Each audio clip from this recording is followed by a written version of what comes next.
Boa noite, gente. Olha que legal, hein? Que boa noite mais animado. Que bacana. Eu acho que é porque eu fiquei sabendo que a maioria mora pertinho aqui da igreja, né? Então vocês não cansaram tanto. Vieram pertinho aqui e deu para guardar uma energia. Estou muito feliz de estar aqui. Primeira vez que eu estou nessa igreja, estou bastante feliz. Fui super bem recebido logo que cheguei ali pelo Luiz. Cadê o Luiz? Ali o Luiz no som. Fui super bem recebido, gostei demais e aqui também fui super bem acolhido. Agradeço demais a oportunidade. Agradeço demais a oportunidade de estar com vocês aí. Agradeço também pela Letícia, que foi super legal comigo ali nos contatos, né, para vir, super preocupada ali em estar ajudando na minha vinda, né? Eu tô sem carro, então eu tive que vir de Uber, aí a Letícia já correu atrás e tal, e consegui chegar aqui. Na verdade, o meu problema não é nem estar sem carro, né? O meu problema é que eu não tenho carta ainda, porque eu fui reprovado, né? Mas o problema é que eu não fui reprovado. Eu fui reprovado 3 vezes. Ou seja, eu posso pedir música no Fantástico já, né? Então, acontece, né? Então, eu estou ainda me recuperando emocionalmente para fazer uma quarta tentativa, né? E se eu não passar na quarta, eu acho que fica até difícil vir aqui dizer para vocês isso, né? Porque agora a gente brinca, né? Já passou um tempo, né? A dor ali da reprovação já passou, a gente pode tirar uma graça disso hoje. Mas espero que na próxima eu venha de carro, tá bom? Aí vai ser mais fácil. E aí a gente vai ter condição até de vir mais vezes, não só para participar, mas para assistir, viu? Porque enquanto eu estava ali aproveitando o culto, eu pensei, poxa vida, bem que eu podia estar aqui só para assistir mesmo, né? Ficar só aproveitando. Porque realmente está muito legal a programação, está muito bacana, muito gostosa, espiritual, animada. Né? Esse momento aqui do podcast foi incrível, foi maravilhoso. Todos nós sabemos, eu tinha um amigo que se formou comigo, lá na faculdade de teologia, que ele dizia, Kenny Rogers, o nome dele, inclusive. O Kenny Rogers disse para mim. E o irmão dele, inclusive, o nome do irmão dele era MacGyver, mas o irmão dele eu não conheci pessoalmente, então eu não sei se era verdade, mas ele dizia que era, né? E o Kenny Rogers chegou para mim uma vez e falou: Henrique, a gente tem que respeitar a história das pessoas, né? Porque todo mundo tem uma história. Todo mundo tem uma história, então você tem que respeitar. E é uma frase muito clichê, muito, né, todos nós sabemos que todo mundo tem uma história. Você sabe que todo mundo tem uma história. As pessoas que estão do nosso lado, aqui ao nosso redor nessa igreja, têm uma história de vida. Porém, quando a gente para ouvir, é muito gostoso, é totalmente diferente. Eu sei que quem está do meu lado, eu sei que cada um aqui tem uma vida, uma história, pontos de virada na sua vida que marcaram profundamente. Mas quando a gente para ouvir, faz todo sentido, né? É muito legal. E a gente consegue também enxergar um pouco da nossa vida espelhada na vida das pessoas que a gente tem história compartilhada conosco. Então, Caio, obrigado aí pelo testemunho. Cara, que bênção, viu? De verdade, eu fui muito, muito edificado. Eu fiquei até preocupado. Eu falei, meu, o que eu vou falar mais aqui, né? Não precisa falar mais nada.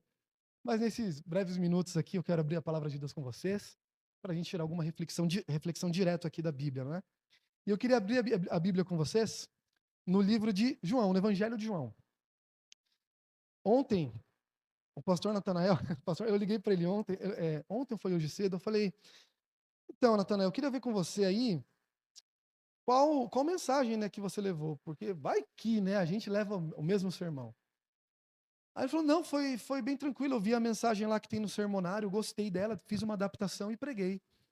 Só que eu estava tão corrido que eu não consegui responder a mensagem dele. E eu fiquei pensando, qual era a mensagem do sermonário, né? Aí eu corri atrás, baixei o sermonário e vi.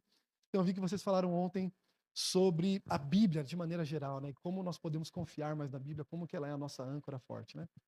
E o tema de hoje é sobre o personagem principal da Bíblia. E nós sabemos, né, que o personagem principal da Bíblia é Cristo Jesus. Quando a gente está fazendo estudo bíblico, nós aprendemos logo de cara que Cristo é o personagem principal. No primeiro estudo, que é o estudo das Escrituras Sagradas, né? Cristo é o centro das Escrituras. E existem vários relatos pontuais nos evangelhos e ao longo de toda a Bíblia, relatos marcantes que, de maneira mais sublime, expressam essa autoridade, o poder de Jesus. Versos, né, passagens e relatos que deixam de maneira mais enfática, que mostram de maneira mais profunda o porquê que Cristo tem que ser o centro das Escrituras. E eu queria, nesse momento, ver com vocês aqui, estudar com vocês um desses relatos. Para mim, um dos principais momentos que descreve ali o poder e a autoridade de Jesus e que nos revelam que realmente não tinha como Cristo não ser o personagem principal das Escrituras. Eu quero ver esse momento, esse episódio com vocês. Evangelho de João, capítulo 20. Evangelho de João, capítulo 20. Nós leremos aqui do versículo 15 ao versículo 18.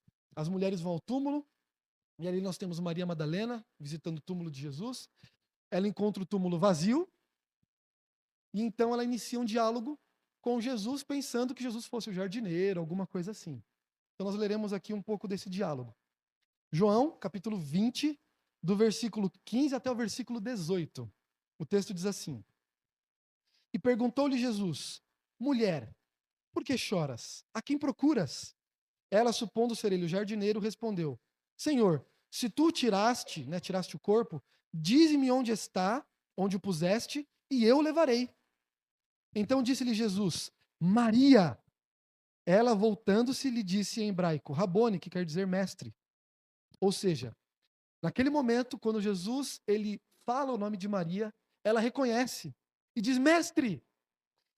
E dá a entender o texto que ela deve ter corrido para abraçar Jesus. Porque logo que ela diz mestre, no versículo 17 o texto continua: Recomendou-lhe Jesus: Não me detenhas, porque ainda não subi para meu Pai. Mas vai ter com os meus irmãos, com os discípulos, e dize-lhes: Subo para meu Pai e vosso Pai, para meu Deus e vosso Deus. Então, saiu Maria Madalena anunciando aos discípulos: Vi o Senhor, e contava que ele lhes dissera essas coisas, lhe dissera essas coisas. Então Maria vê Jesus, ela reconhece naquele momento Jesus, quando ela ouve o nome Maria, quando ela ouve Jesus pronunciando o seu nome como mais nenhuma outra pessoa poderia pronunciar, ela corre em direção a Jesus e Jesus fala: Não me detenhas, não me toques, algumas versões trazem, né? Não me toques, não me detenhas, porque eu ainda não subi ao Pai. Então, Jesus revela naquele momento para Maria que alguma coisa muito importante entre ele e o Pai precisava acontecer. E era tão importante que ele não tinha nem tempo para abraçar Maria para ficar lá conversando com ela. Era necessário que ele subisse ao céu. Mas depois, quando Jesus volta, os discípulos tocam nele, Jesus passa alguns dias, alguns momentos com eles, eles interagem, Jesus até come com eles. Então, alguma coisa muito importante nesse encontro com o Pai aconteceu entre o encontro de Jesus com Maria e o encontro dele com os discípulos. Esse momento que ele teve lá no céu com o Pai, ele deve ter sido realmente muito importante para que essa mudança tão drástica acontecesse de um momento para o outro. E o que de fato aconteceu nesse encontro? Em que lugar da Bíblia nós encontramos esse encontro? Nós podemos ler a respeito, nós encontramos o relato deste momento em que Jesus sobe ao céu para ter com o Pai. Lá no Antigo Testamento, especialmente no livro de Levítico, nós temos a descrição das 7 cerimônias ou 7 festas judaicas. Cada uma dessas cerimônias apontava para um evento futuro. A principal delas, que é a mais conhecida, é a Páscoa, e a gente comemora até hoje. E a Páscoa, ela apontava para que evento futuro? Ela apontava para a morte de Jesus. E daí nós temos a terceira festa judaica, que era a festa das primícias. E a festa das primícias apontava para a ressurreição de Jesus. Nós não vamos falar aqui muito da festa das primícias por conta do tempo, mas depois leia com atenção ali o texto. Ele é muito interessante lá a descrição ali de Levítico 23 a respeito da festa das primícias. Mas a festa das primícias, ela acontecia exatamente no terceiro dia depois da Páscoa. Então nós temos a Páscoa simbolizando a morte, primícias, ressurreição. Jesus morre na sexta, ressuscita no terceiro dia no domingo. Então Jesus cumprindo aí os requisitos dessa festa que funcionava como um anúncio do que aconteceria. E nessa festa das primícias nós temos simbolizado, exemplificado através do simbolismo todo ali dessa cerimônia, esse encontro de Jesus com o Pai. Então depois você leia lá e eu tenho certeza que você vai achar muito interessante. Mas isso não é suficiente para mim. Eu quero encontrar realmente o lugar que narra em detalhes esse momento especial. E existe na Bíblia um lugar que narra isso. E eu queria ler com vocês este relato brevemente aqui, que está lá em Apocalipse, no capítulo 5. Então o que nós temos em Levítico 23 é uma metáfora. É uma metáfora. É um simbolismo, certo? E agora nós vamos ver, de maneira um pouco mais real, como foi esse encontro, narrado até mesmo em alguns detalhes, como foi esse encontro de Jesus com o Pai, no momento em que Jesus teve que subir ao céu depois de se encontrar com Maria.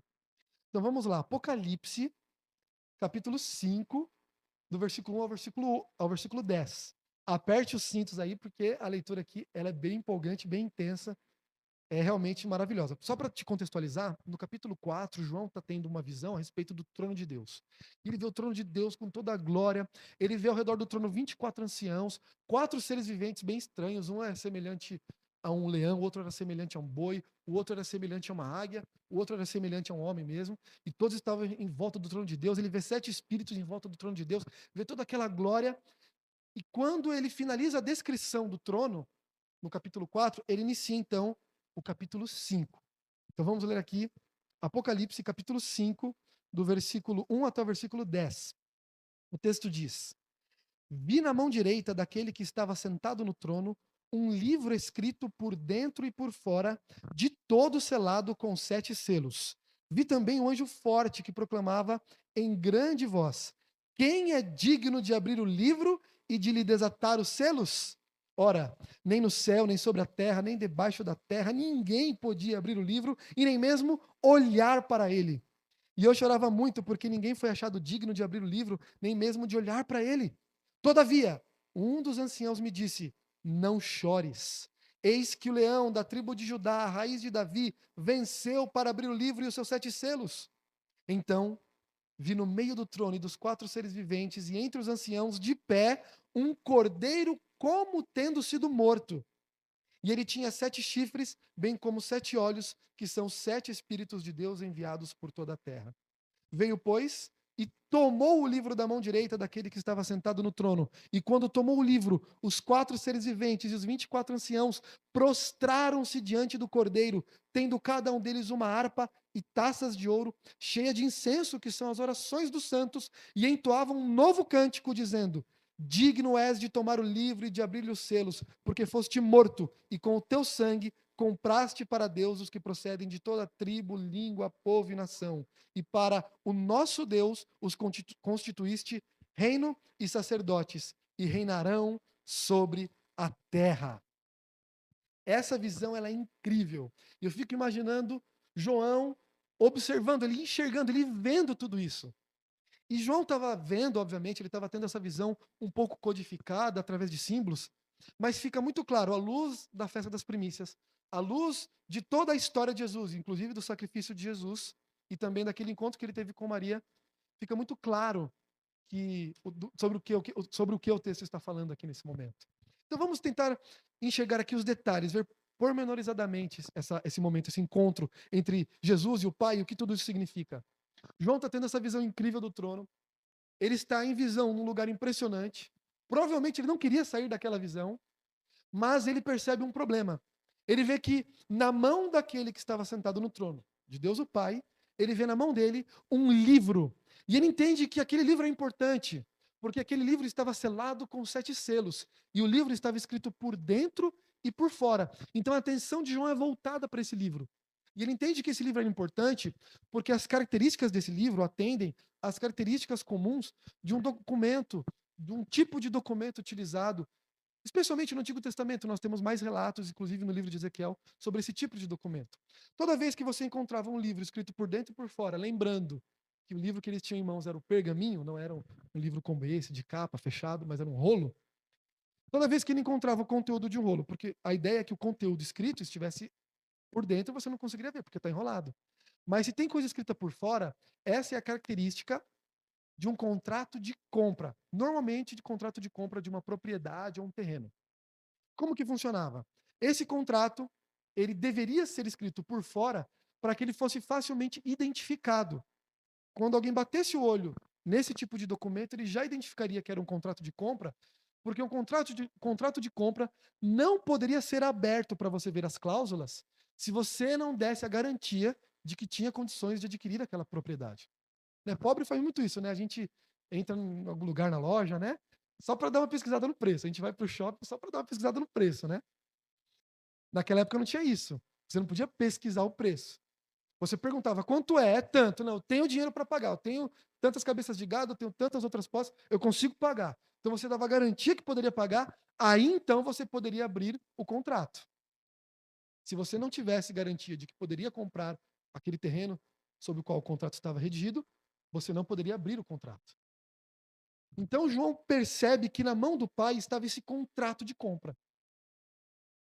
Só que ele diz que ninguém no céu, na terra, debaixo da terra, acima no céu, ninguém era digno de abrir aquele contrato.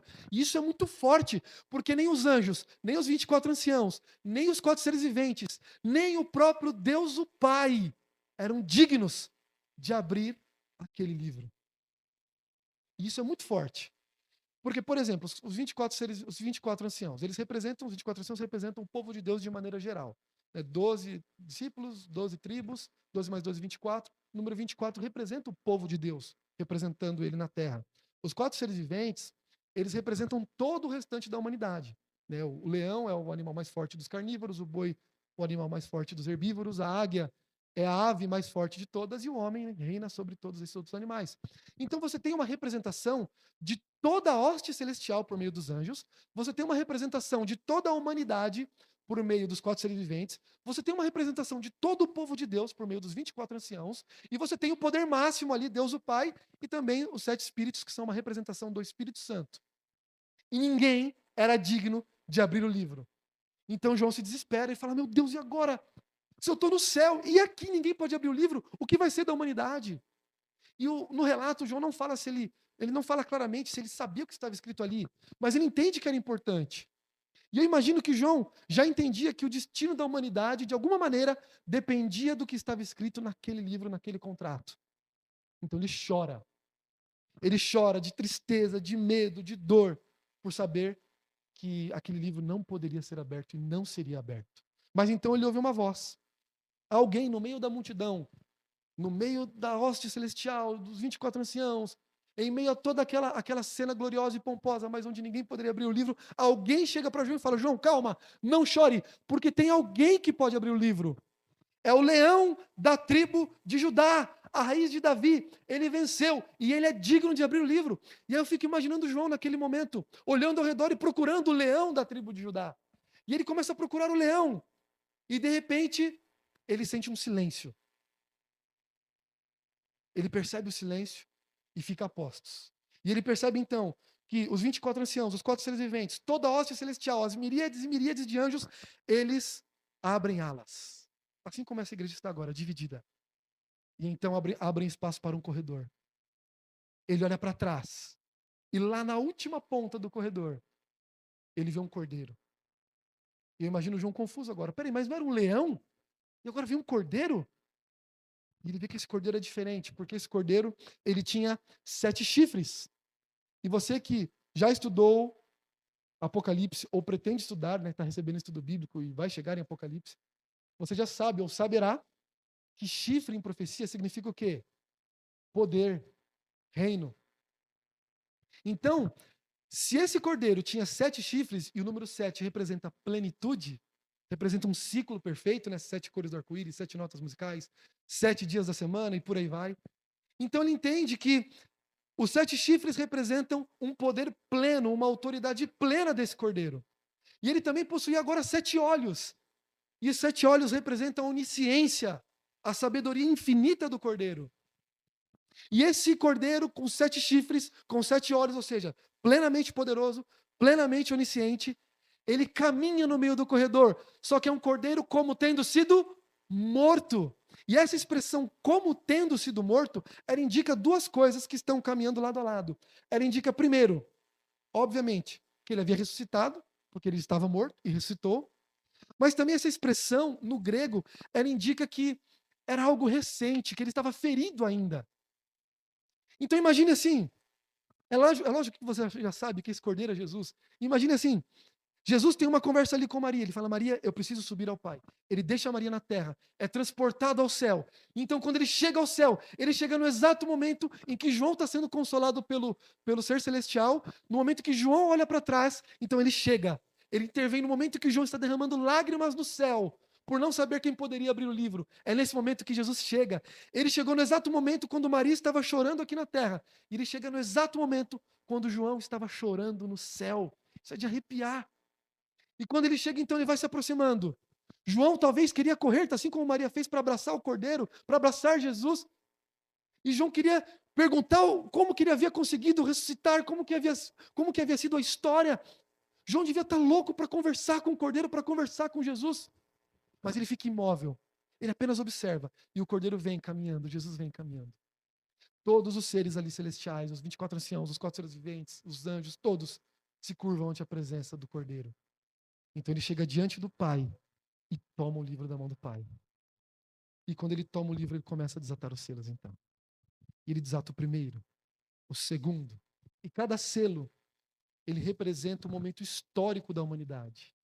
Hoje nós vivemos os eventos que se sucederam à abertura do 6º selo. Falta só mais um ser aberto, o 7º. E o 7º selo, o 6º selo representava o início do juízo, que começou em 1844.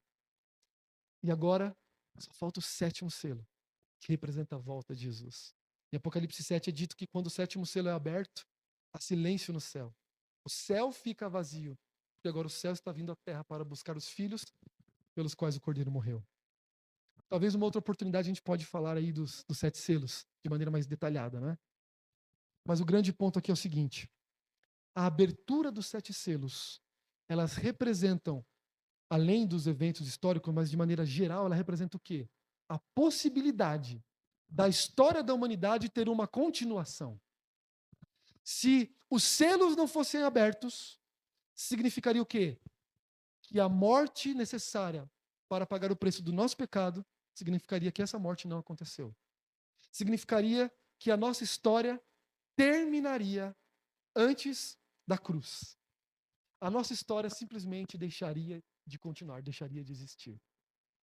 A abertura dos 7 selos representa o controle de Jesus sobre a história da humanidade, o controle de Jesus sobre a história da nossa vida, da nossa salvação. E isso significa que o Cordeiro, ele é o Senhor da história. Jesus é o Senhor da história da humanidade. Ele está no controle do que acontece em tudo debaixo do céu. E ele abriu os 7 selos para deixar claro para você e para mim que ele está no controle da história. É por isso que quando eu vejo pessoas, irmãos da nossa igreja brigando por política, brigando, pior ainda, por políticos, parece que quem está controlando a nossa história não é o Cordeiro que venceu, não é o Cordeiro digno de abrir o livro, de desatar os selos, o único digno, cujo qual ninguém no céu, na terra, no mar foi digno, apenas ele, aquele que sofreu a morte que cabia a você e a mim, aquele que sofreu a dor da morte eterna. Quando Jesus estava no Getsemane, ele faz aquela famosa oração: Senhor, se possível, afasta de mim esse cálice, mas que seja feita a tua vontade e não a minha. A palavra, o termo cálice, ele não se refere, não é apenas uma forma de se expressar da época, porque realmente, quando eles ceiavam, o cálice era passado de mão em mão, não só na ceia, na Santa Ceia, mas era comum entre eles, quando eles faziam refeições ali em comunidade, os judeus, eles passavam o mesmo cálice um para o outro.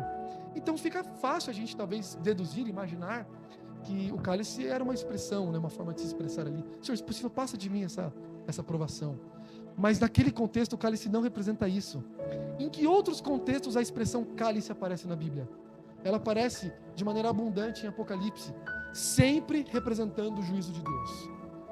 Apocalipse 19, por exemplo, é dito que quando Jesus voltar, ele irá pisar pessoalmente o lagar do vinho da ira do Deus Todo-Poderoso, do vinho que foi derramado do cálice sem mistura, quando aqueles que permanecerem ligados à Babilônia estiverem sofrendo juízo, é dito que eles sofrerão o juízo derramado do cálice do vinho da ira do Deus Todo-Poderoso sem mistura. Então o cálice representa juízo. Então quando Jesus fala, afasta de mim o cálice, ele está falando do juízo, porque na cruz Jesus sofreu o juízo. Jesus sofreu a morte eterna na cruz. É por isso que ele diz: Deus meu, por que me desamparaste? Porque naquele momento, por mais que o Pai estava do lado de Cristo, por mais que todos os anjos estavam ali, Jesus não sentiu nenhuma fração da presença do Pai, porque ele tinha que morrer sozinho, porque ele tinha que passar pela dor que apenas aqueles que sofrerão o juízo final irão passar. Jesus foi até o abismo, Jesus sofreu a dor da morte eterna, ele foi até os confins, foi até os limites, ele foi além dos limites, ele foi além do fundo do poço para nos resgatar, para poder abrir o livro. Então isso significa que ele está no controle da história da nossa vida, da história da humanidade. Jesus é o Senhor da história. Mas, depois de toda essa cena, Depois de Jesus receber novamente a sua autoridade, não que ele não tinha autoridade, mas agora aquele poder, aquela onisciência, tudo aquilo que ele havia aberto mão e deixado no céu para vir à terra, agora é restituído a ele. Jesus, depois de receber novamente todo o seu poder, sua autoridade, depois de estar novamente no seu lar, no céu, depois de vencer a morte, no abrir e fechar de olhos, ele abandona tudo isso de novo. E ele volta para a terra. Voltamos aí então para o capítulo 20 de João, para a gente encerrar.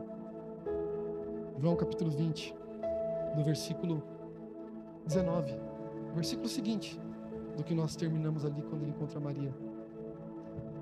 João capítulo 20, versículo 19, e o texto diz: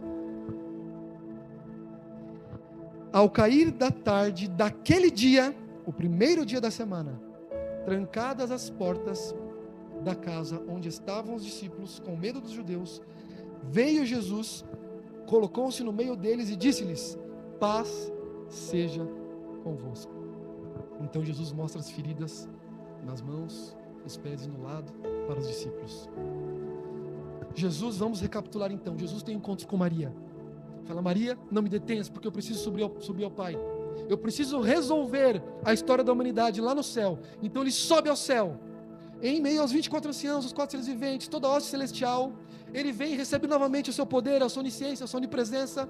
Ele vem ferido, como um herói ferido em batalha, diante de João e diante de todos os outros.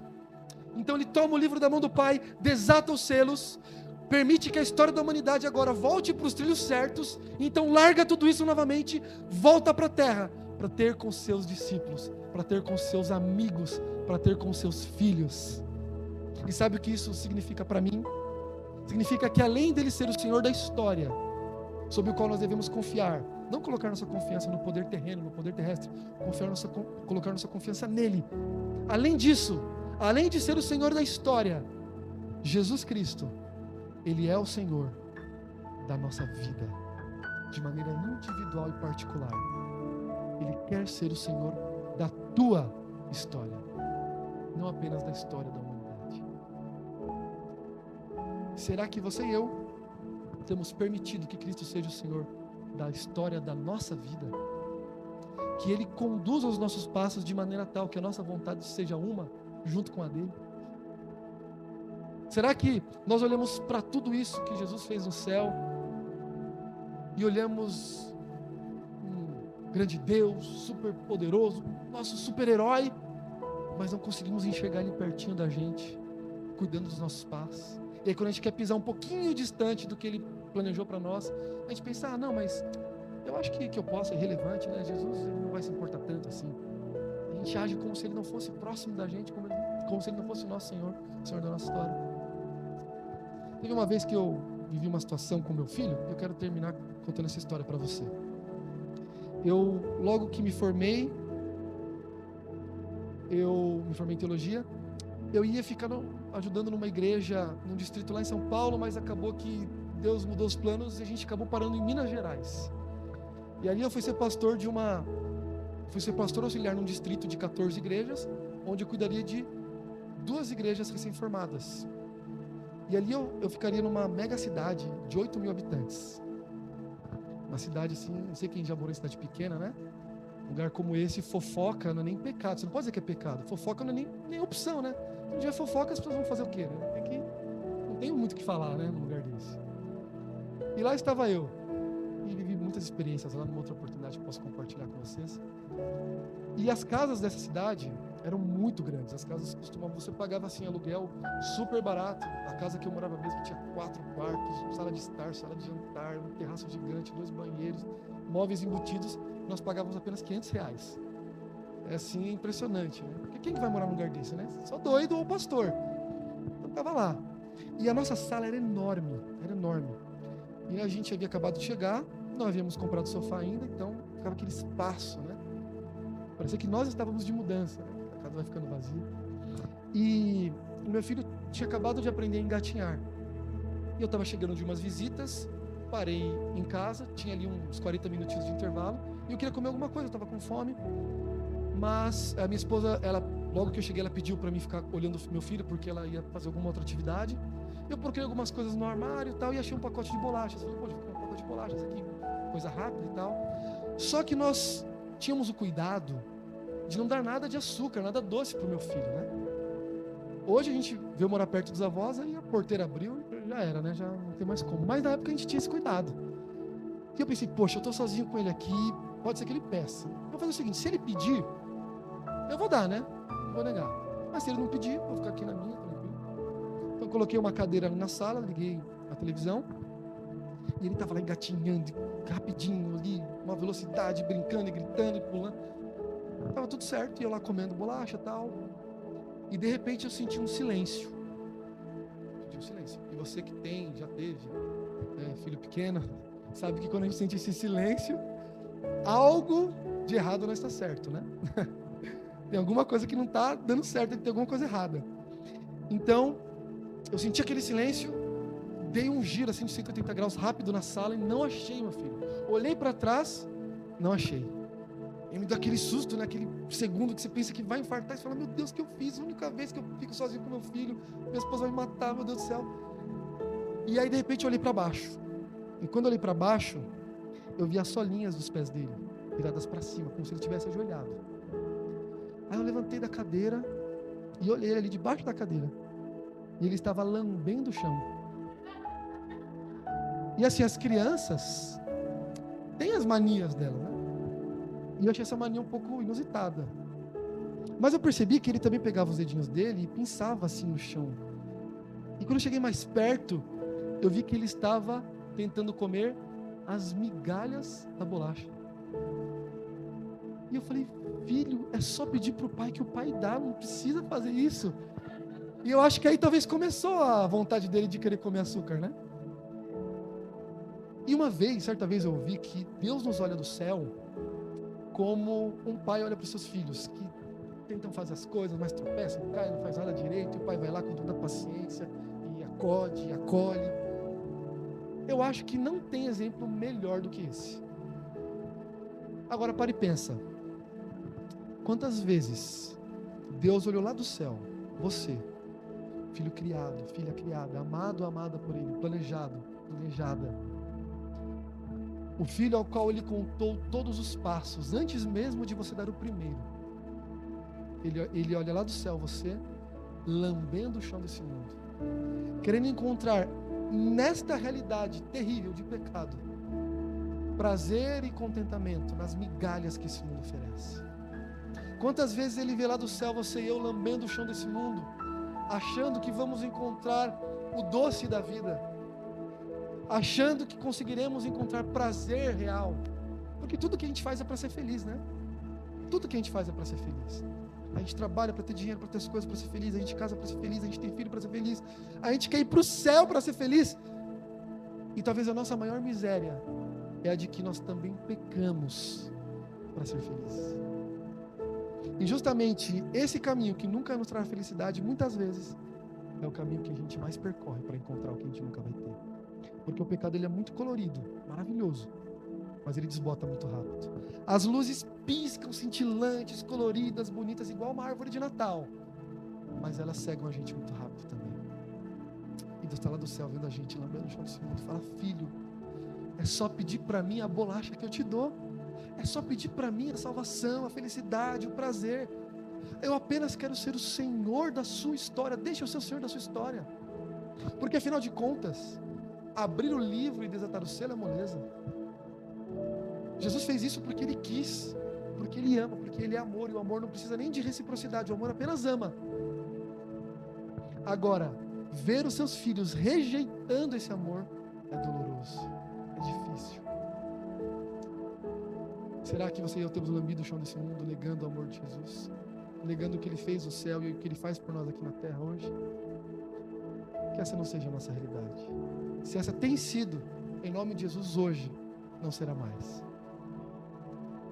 E para que isso não venha a acontecer novamente também, convido você a fazer um compromisso com Deus. A Carol estará cantando para nós nesse momento. E eu deixei um detalhe ali da visão de João para falar agora para vocês. Diz ali na visão, é dito, que Jesus, além dos 7 chifres que representam poder, dos 7 olhos que representavam a onisciência, também havia sobre ele 7 espíritos enviados por toda a terra. Os 7 espíritos, na visão do capítulo 4, representavam o Espírito Santo, 7, perfeição. E quem é enviado à terra, sucedendo o ministério de Jesus? O Espírito Santo. Os 7 espíritos enviados por toda a terra é o Espírito Santo, que desce quando Cristo sobe. É sobre isso que a Carol está cantando para nós nesse momento. E é o Espírito Santo que agirá no seu coração e na sua consciência para te ajudar a fazer de Cristo o Senhor da sua história.